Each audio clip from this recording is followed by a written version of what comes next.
Be, ito na yung part 7, be. Saya ka na, naabagan mo na yung part 7. Abagan nyo naman yung part 8. Marami pang part 7, part 7, part 9, part 10, kahit mga yan, abutin ko muna gadyo. Siguro matanda na ako nun. Hindi.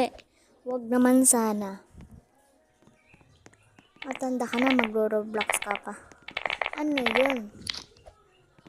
Okay. High school na ako, be. Grade 6 ako ngayon. Sa nagtatanong sa akin, ilang edad na daw ako? Ilang edad? 11 years old. Kasi pinanganak ako ng 2015. Rachel Tibuso. Sabi nila, bakit daw ako nag-vlog?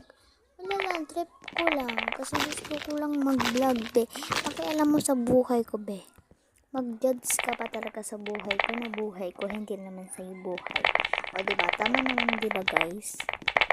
Nag-send pa siya ng emoji ng tataray. At yung iba, nagtatanong sa akin, yung saan daw bahay ko. Secret! Bakit puntahan niyo ako, Hindi, be.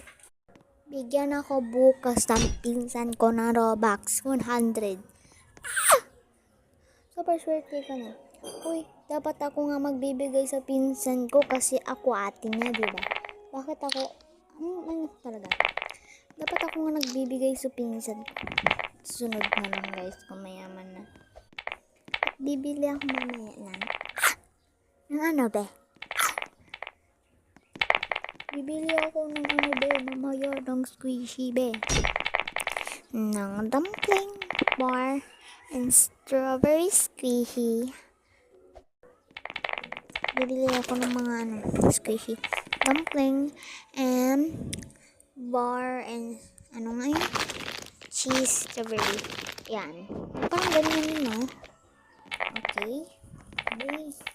May nagpapasangkip sa amin dito, be. Guys, nag-chat si Samantha. Noong umaga. O, diba? May nagpapasing dito.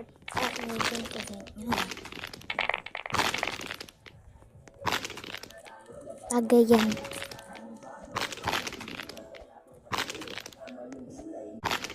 Okay, bye guys. Thank you for watching. Abangan nyo yung part 7. I love you guys. Salamat sa pagnunood ko at thank you so much. Maraming thank you. Bye.